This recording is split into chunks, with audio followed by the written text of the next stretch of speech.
نتوسل بالحبابة والبتول المستطابة والنبي ثم الصحابة فعسى دعوة مجابة نتوسل بالحبابة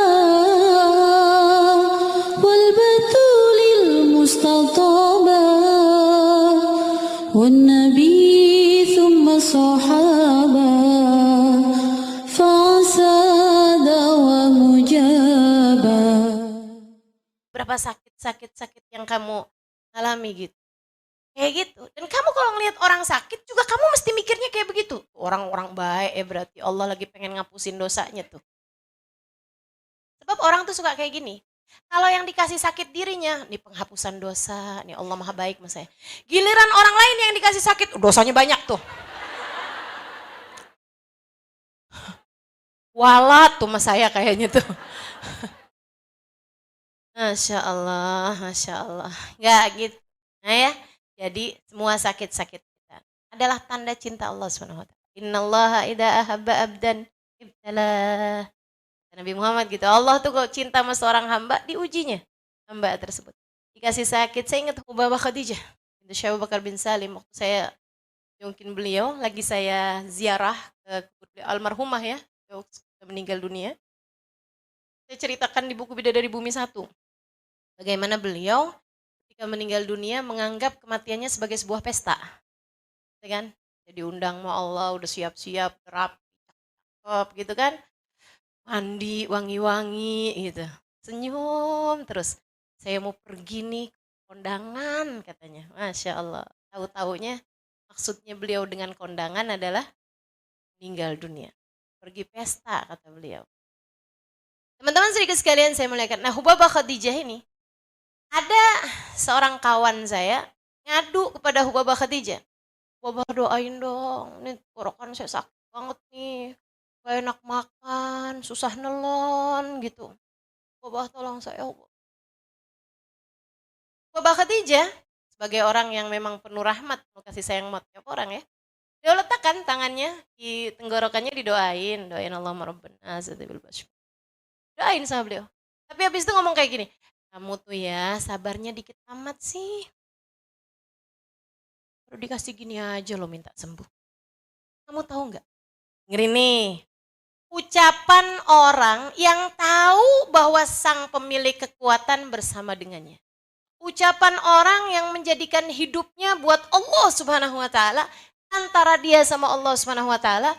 Ucapan seseorang yang faham inna salati wa nusuki wa mahyaya wa mamati lillahi rabbil alamin. Hidupku, matiku, salatku, semua ibadahku hanya untuk Allah Subhanahu wa taala, hanya untukmu ya Allah.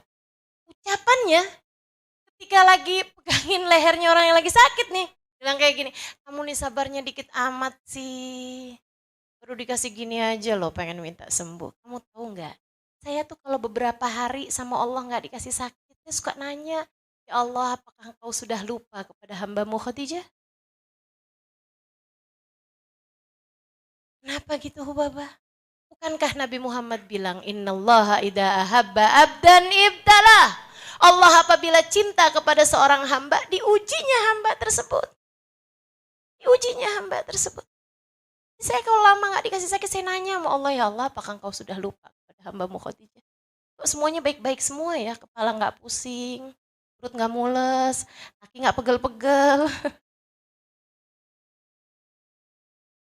Allah apa udah lupa ya sama saya, gitu katanya, subhanallah. Ya udah, nanti kalau sakit-sakit lagi saya ajarin kayak gini nih. Kalau kamu lagi sakit mata kamu bilang ya Allah makasih. Jadikan ini sebagai pengguguran atas dosanya mata saya ya Allah. Ampuni segala dosanya mata ya Allah. Dan ampuni juga dosa dari anggota badan saya yang lain ya Allah. Makasih ya Allah. Gitu. Insya jangan pernah menyerah. Gak perlu nyerah. Semuanya dari Allah kok. Kemarin waktu saya di Pontianak, ada seorang kawan Waktu saya beberapa tahun yang lalu datang, dia sehat-sehat aja, seger-seger aja. Nah, kemarin waktu saya datang, dia udah kena stroke ringan. Jadi dia udah setengah badannya ini udah lemah sekali ya. Jadi yang bisa digerakkan hanya sebelah aja gitu. Alhamdulillahnya yang kiri. Yang kanannya masih baik-baik aja. Tetap semangat. Jalan udah pakai tongkat, tangan yang sebelah udah nggak bisa digerakin. Semangat. Saya tanya sama dia kan, ini sakitnya diabetes dari apa namanya? Dari diabetes apa dari darah tinggi? Terus dia bilang dari diabetes Ustazah. Berapa diabetesnya? 800 Ustazah. Dia bilang, oh kembali 200. Iya Ustazah. 800. Terus dia bilang sama saya nih, dia bilang gini nih, kalau yang ngasih orang sudah saya pukul dia Ustazah. Stroke ini dia bilang, kalau yang ngasih orang, siapapun orangnya saya pukul dia Ustazah. Saya gampar dia Ustazah. Tapi kan kita tahu yang ngasih Allah. Ya udah aja saya nikmatin. Subhanallah, kayak jadi obat gitu buat saya dan buat semua orang insya Allah. Ya, kalau kamu lagi dikasih sakit, kamu bilang, kamu ingetin diri kamu sendiri. Kamu mulai, aduh kok sakit ya. Kamu ingetin diri sendiri. Tunggu dulu, yang ngasih sakit siapa nih? Yang ngasih sakit siapa nih? Allah.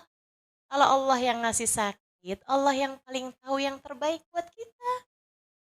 Kita nih kadang-kadang jadi orang, kalau nggak dikasih sakit, suka sok-sokan.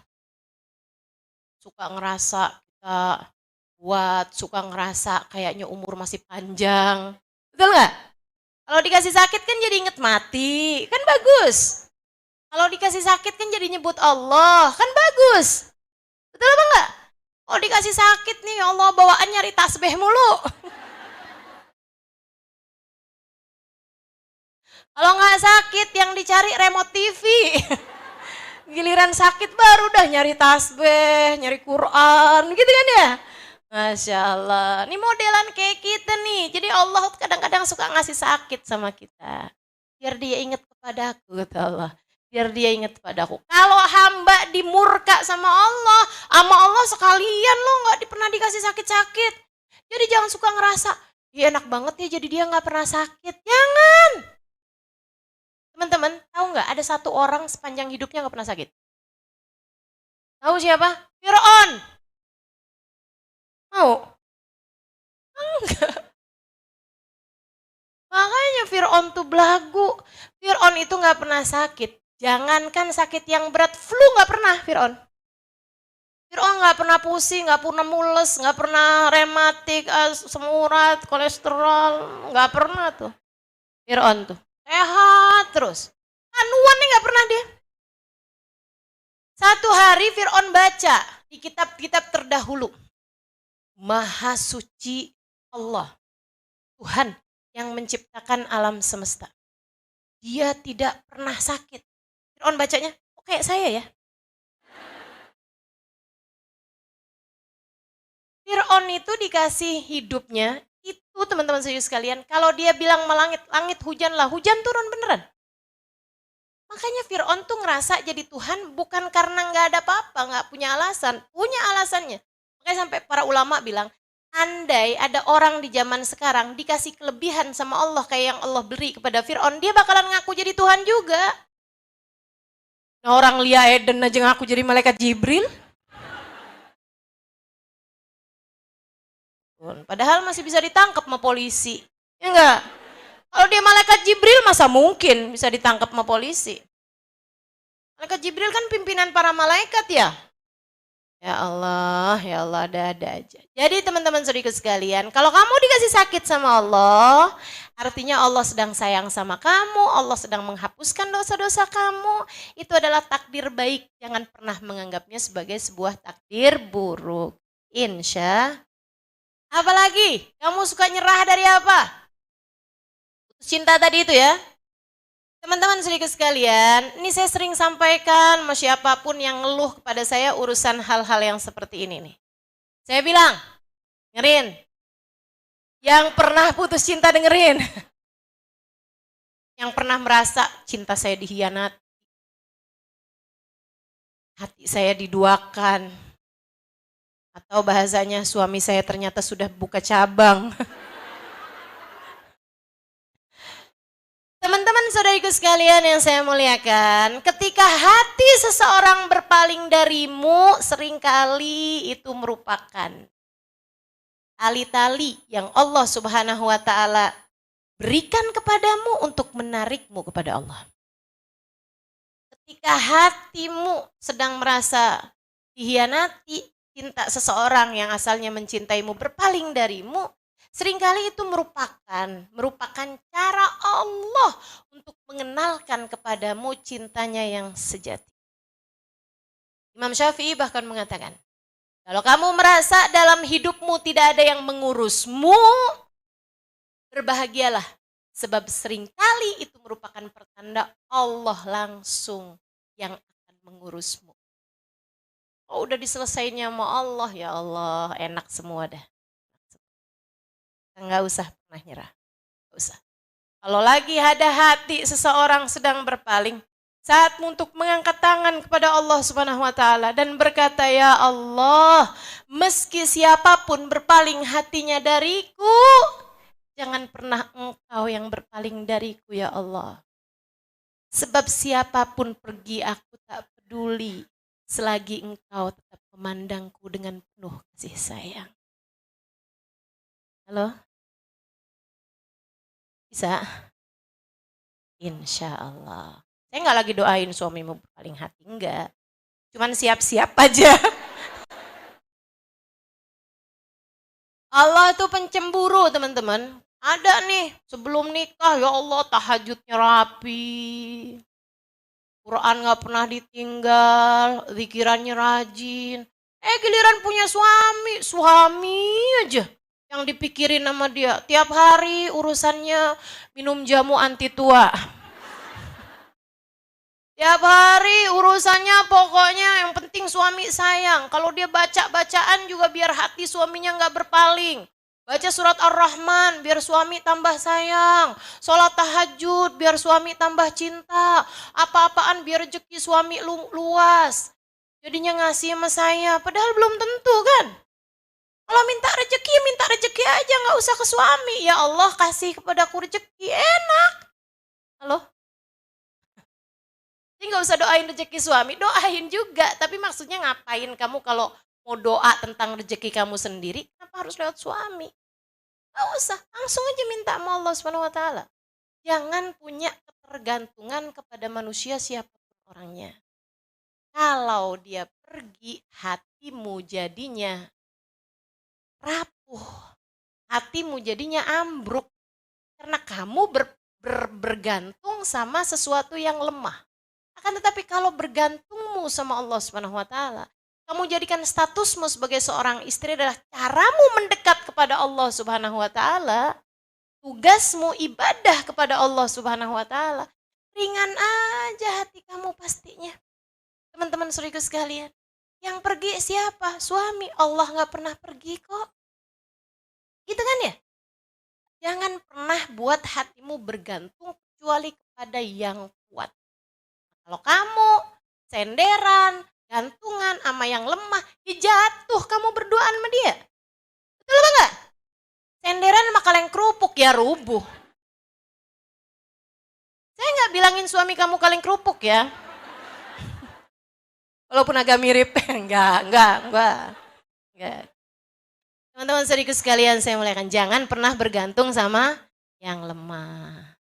Udah, benerin hubunganmu sama Allah, kamu tidak akan pernah menyerah dari apapun. Dan, saya kasih tahu kabar gembiranya, kalau hubungan kamu baik sama Allah, kamu hidup di dunia secara sederhana. Oh, yang kemiskinan sekarang.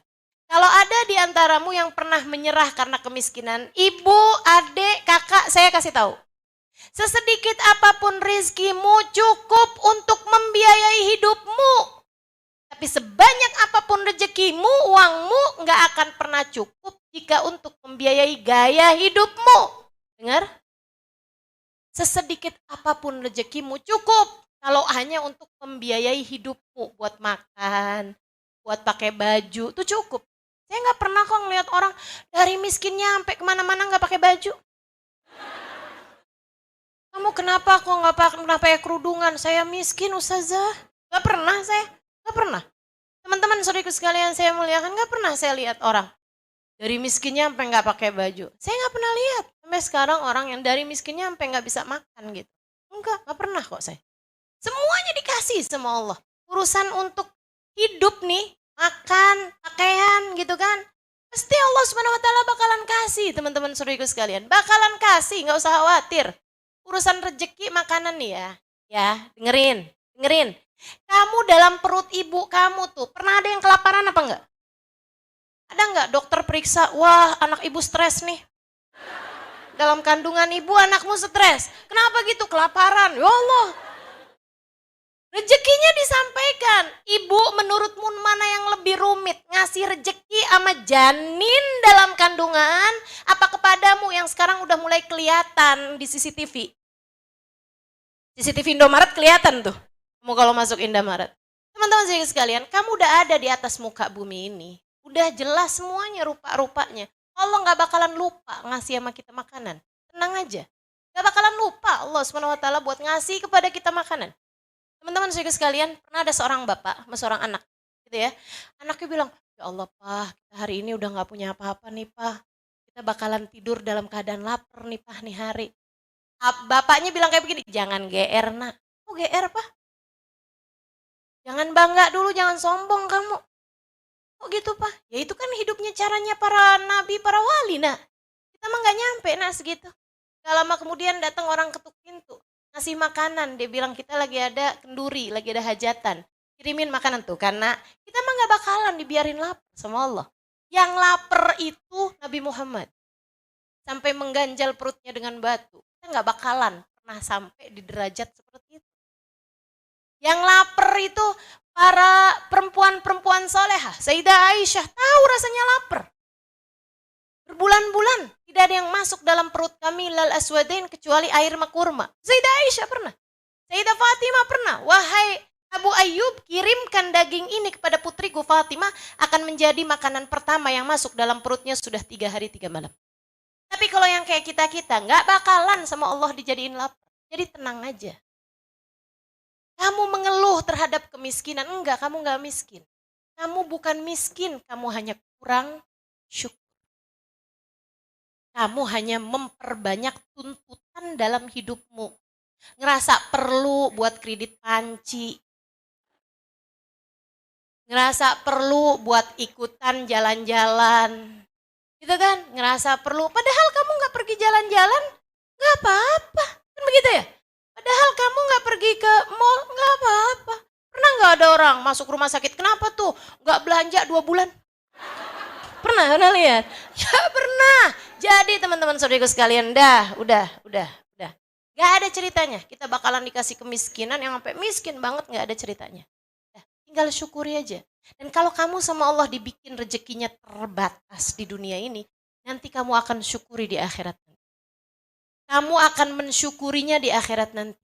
Karena itu merupakan doanya Nabi Muhammad SAW untuk keluarganya. Allahumma ja'al rizqa alin nabi kafafa. Ya Allah, jadikanlah rizki keluarga Nabi Muhammad hanya yang secukupnya aja. Kalau kamu merasa rizki kamu kok secukupnya aja. Ya Allah, alhamdulillah nih kayaknya udah mulai mirip sama doanya Nabi Muhammad. Gitu, jangan lihat ya Allah kapan dia punya mobil ya Allah cuma bisa lihat doang. Katanya disolawatin, pegang solawatin, nggak usah.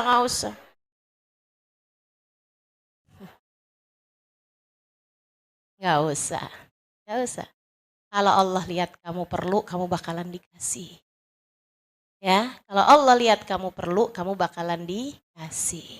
Kalau kamu dikasih yang secukupnya, karena Allah maha sayang sama kamu. Kamu hisapnya kepanjangan di hari akhirat. Kan? Gak usah ada yang perlu membuatmu menyerah.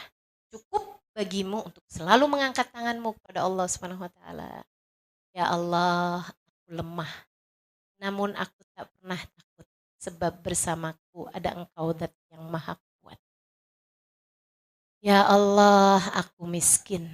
Namun aku tak pernah takut sebab bersamaku ada Engkau Zat yang Maha Kaya. Ya Allah, aku bodoh. Namun aku tak pernah takut sebab bersamaku ada Engkau, Zat yang maha tahu segala. Ya Allah, kuatkanlah aku dengan kekuatan-Mu. Karuniakan, pahamkan kepada aku ilmu-Mu.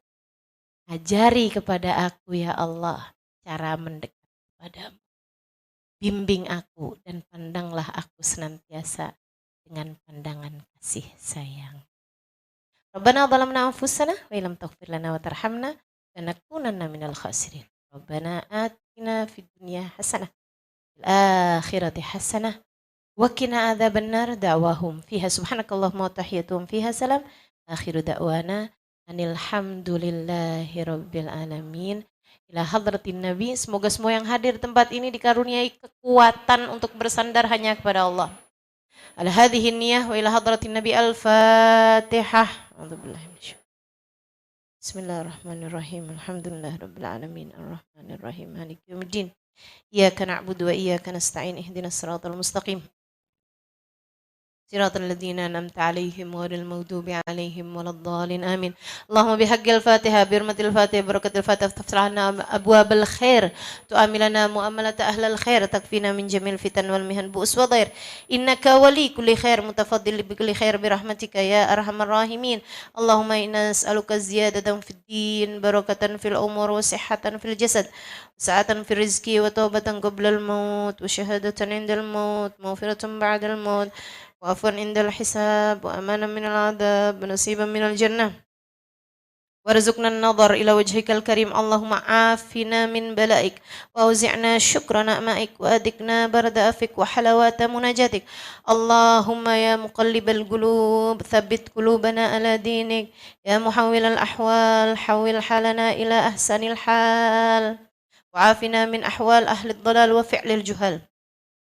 اللهم إنا نسألك من العقول أوفرها ومن الأذهان أسفها ومن الأعمال أزكها ومن الأخلاق أطيبها ومن الأرزاق أزلها ومن العافية أكملها من الدنيا خيرها ومن الآخرة نعيمها بحق سيدنا محمد صلى الله عليه وعلى آله وصحبه وسلم. اللهم ربنا آتنا في الدنيا حسنة في الآخرة حسنة وقنا عذاب النار. دعواهم فيها سبحانك اللهم وتحيتهم فيها سلام. آخر دعوانا أن الحمد لله رب العالمين. Ada satu doa yang pengen saya ajarkan kepada teman-teman saudaraku sekalian. Kalau nanti nggak keburu buat nyatetnya, nanti saya akan taruh di Instastory Instagram saya atau di feed Instagram saya ya. Jangan ada yang nanya beli Instagram di mana. Ikuti saya. Bismillahirrahmanirrahim. Allahumma inni dha'ifun faqawwi fi ridaka dha'fi wa khud ilal khairi binasiyati waj'alil islama muntaha ridaya. Allahumma inni dha'ifun faqawwini wa inni dhalilun fa'izzani wa inni faqirun fa'aghnini ya arhamar rahimin. Sallallahu ala sayyidina Muhammadin wa ala alihi wa sahbihi wa sallam. Walhamdulillahi rabbil alamin. Ya, ini doa kalau bagi yang lagi diuji-uji dengan segala hal-hal yang berat-berat dalam hidupmu. Doa ini diajarkan baginda kita Nabi Muhammad SAW. Menguatkan kita insya Allah. Artinya, Allahumma inni dha'ifun, ya Allah aku sangat lemah. Faqawwi fi ridhaka dha'fi, maka kuatkanlah aku dalam keridhoanmu segala kelemahanku. Segala kelemahanku kuatkanlah ya Allah. Wa khud ilal khairi binasiyati, ya Allah bawa aku, bimbing aku menuju kepada kebaikan. Waj'alil Islam muntaha ridhaya, jadikanlah Islam sebagai puncak tertinggi keridhoanku. Allahumma inni dha'ifun faqawwini, ya Allah aku lemah maka kuatkan aku. Wa inni dalilun fa'izzani, aku hina muliakan aku. Wa inni faqirun fa'aghnini, ya Allah aku miskin cukupkanlah aku ya arhamar rahimin. Wahai zat yang paling rahmat. Mudah-mudahan Allah Subhanahu wa taala senantiasa menjadikan kita tidak akan pernah menyerah insyaallah. Nah, ini diajarkan oleh guru kami Al Habib Umar bin Hafid dari baginda kita Nabi besar Muhammad sallallahu alaihi wa ala alihi wasallam. Insyaallah orang yang dikehendaki baik dan dikuatkan oleh Allah Subhanahu wa taala tidak akan pernah lupa doa ini. Hanya begitu ya. Mudah-mudahan Allah kuatkan kita senantiasa insyaallah. Amin ya rabbal alamin. Wassallallahu ala sayyidina Muhammadin wa ala alihi wasahbihi wasallam. Walhamdulillahi rabbil alamin. Terima kasih, mudah-mudahan bermanfaat. Kurang lebihnya mohon maaf. Billahi taufiq wal hidayah wal afu minkum. Assalamualaikum warahmatullahi wabarakatuh.